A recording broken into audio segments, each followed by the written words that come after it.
Now we are going to talk about Newton's law of viscosity. Okay.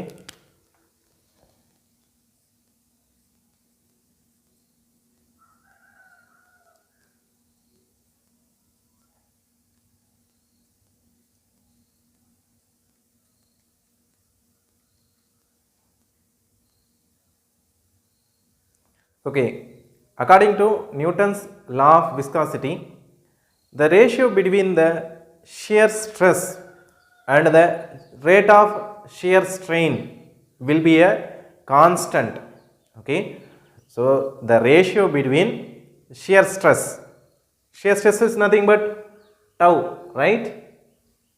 And the rate of shear strain, that is nothing but velocity gradient, right? Rate of shear strain is nothing but velocity gradient, right? The ratio between these two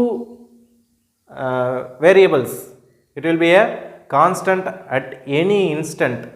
Okay, so this is what Newton's law of viscosity defines. Okay, ஒரு fluid flow ல நீங்க எந்த இடத்துக்கு எடுத்தாலும் shear stress ஓட வேல்யூக்கும் rate of shear strain ஓட வேல்யூக்கும் உள்ள ratio கான்ஸ்டன்ட்டா இருக்கும். ஸோ இதுதான் நியூட்டன்ஸ் லா ஆஃப் விஸ்காசிட்டி வந்து டிஃபைன் பண்ணுது. Okay, so Newton's law of விஸ்காசிட்டியை பேஸ் பண்ணி நம்ம என்ன பண்ணுறோம், நம்ம ஒய் ஆக்சிஸில் ஷியர் ஸ்ட்ரெஸ் எடுத்துக்கிறோம், எக்ஸ் ஆக்சிஸில் rate of shear strain, that is velocity gradient எடுத்துக்கிறோம். So just remember that velocity கிரேடியன்ட்னாலும் இல்லை ரேட் ஆஃப் ஷியர் ஸ்ட்ரெயின்னாலும் அல்லது rate of shear deformation அப்படினாலும் மூணும் ஒன்று தான். Okay, that is nothing but du by dy, velocity gradient.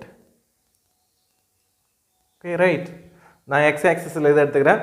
So x ஆக்சிஸில் ஐ மீன் நம்ம ஏதோ ஒரு பாயிண்டில் வந்து இங்கேருந்து இந்த பாயிண்ட்டுக்கு வந்து போகிறோன்னா ஸ்ட்ரெஸ் இன்க்ரீஸ் ஆகும். ஸ்ட்ரெஸ் இன்க்ரீஸ் ஆகும்போது வெலாசிட்டி கிரேடியண்ட்டும் இன்க்ரீஸ் ஆகும். ஆர் எல்ஸ் வெலாசிட்டி கிரேடியண்ட் வந்து இன்க்ரீஸ் ஆகுது அப்படின்னா ஸ்ட்ரெஸ்ஸும் இன்க்ரீஸ் ஆகும். அப்போ ஒவ்வொரு பாயிண்ட்டாக நம்ம அடுத்தது இன்னும் கொஞ்சம் மூவ் ஆகிறோம்.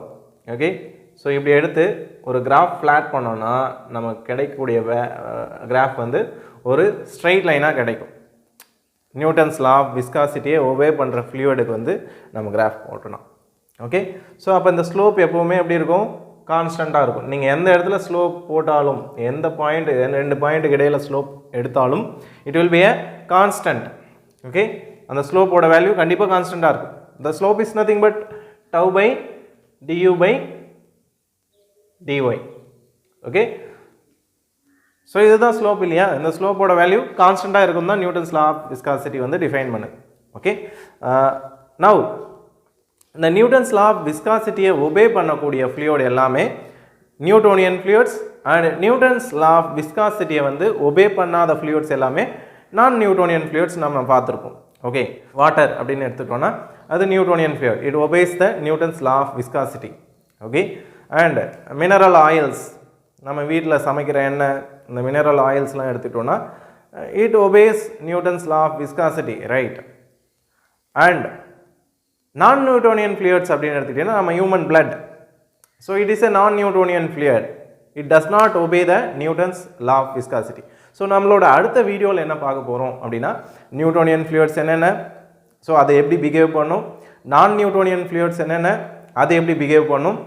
ஓகே, ஸோ இது இல்லாமல் ஐடியல் ஃப்ளூயிட்னா என்ன, ரியல் ஃப்ளூயிட்னா என்ன, ஸோ இதை பற்றி தான் வந்து அடுத்த வீடியோவில் வந்து டிஸ்கஸ் பண்ண போகிறோம். Okay, now before that one more thing is, according to Newton's law of viscosity, we know that the ratio between shear stress and rate of shear strain is a constant, and that constant is nothing but coefficient of dynamic viscosity. That is called as coefficient of dynamic viscosity. So already நம்ம பார்த்துருப்போம் mu அப்படிங்கிறது வந்து, so இந்த ரேஷியோவோட value வந்து mu, coefficient of dynamic viscosity already நம்ம பார்த்துருக்கோம். Okay, so this is all about Newton's law of viscosity.